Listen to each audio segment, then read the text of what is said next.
खामखेयाली नीति और दायित्वहीनता पाई अंधारे छात्र छात्री भविष्य 3 मास है बाहर पारुनी परीक्षा फल।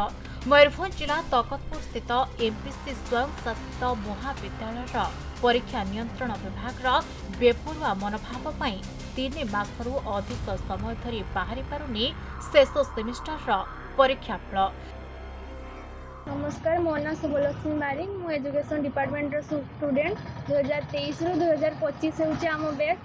तो आमर एप्रिल रु हैला आमर पीजी एग्जाम सरलानी, किंतु हैला एना पर्यंत आमर फाइनल रिजल्ट हैला पब्लिश हेनी। आमे बारंबार सेप्टेम्बर रु हैला केते थोर हैला एप्लीकेशन देलुनी, एग्जामिनेशन सेक्शन को हेड को संगे भी देखा कलु, प्रिंसिपल सर को भी देखा कलु, किंतु केही किछि एक्शन नउ नांती। आमर फाइनल रिजल्ट एबे पर्यंत हैला बाहर करा जायनी, जहां ने 2023-25 शिक्षावर्ष में आडमिशन नहीं शिक्षा, आंथ्रोपोलोजी, साइकोलोजी, एमपीए भली 4टी गुरुत्वपूर्ण विभाग छात्र छात्री चिंतार पड़ते।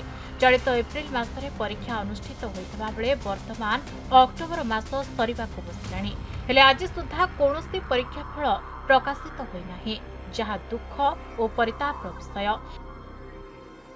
देखो जो भाव माने 3 मास हम दीर्घ 3 मास हम एग्जामिनेशन सेक्शन दायित्वहीनता आज आम रिजल्ट सठिक भाव में बाहरी पारिनी, जहाँकि अत्यंत निंदनीय कथा, जोटा कि खाली मोर एका नुहे पाखापाखि 3-4टा डिपार्टमेंट पिलामानकर भाग्यर कथा। एजुकेशन डिपार्टमेंट हो, साइकोलोजी हो, एमबीए हो कि आंथ्रोपोलोजी डिपार्टमेंट हो, ये पिलामानकर भविष्य आगामी दिन में कौन हम ये 3 मास भितर ना से जो पीजी जो क्वालिफिकेशन फुलफिल हो पार्था बेले कौन पोस्ट से पकई पारे ना विगत दिन में जो एडमिशन प्रोसीड्योर गला अलग कौन सब्जेक्ट हायर स्टडी से पकई पारे।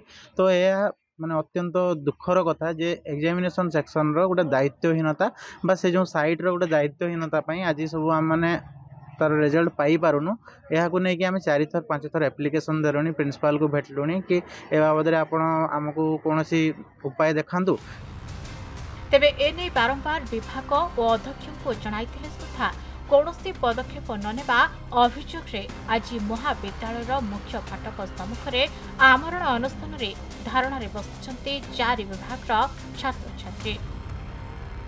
स्ट्राइक बेसिस के बसुँच मु कहली मो पाखे तो प्राय किसी सूचना से देई नहांती तांकर कौन असुविधा बा कौन पाई से बसुँच तापरे कहीं जन को डकईकि से पिला मु जानिबी कौन पाई बसुँच कौन कथा, तापरे से पिला को मु भेटी सारला परे तार प्रकृत समस्या जानिली। समस्या भी जेन्युइन, तेणु तार किमिति समाधान हो पारिबो सेई विभाग रे आगुरी जे काम करथिले एवं एबे भी जे आमर परीक्षा नियंत्रक अछंती ये 2 जन को डाकिकी तांकर समस्या केमिति समाधान हो पारिबो एवं से पिला संगे संगे सेई पिला सहित समान समस्या आउ जो मानकर भी अच्छी आउ किछि जहाँ समस्या अच्छी मु ताकू प्रतिदिन आसिकी फाउंड आउट करिकी देखिकी तार समाधान केते शीघ्र हो पारिबो सेई दिगरे मु पदक्षेप लेउछि।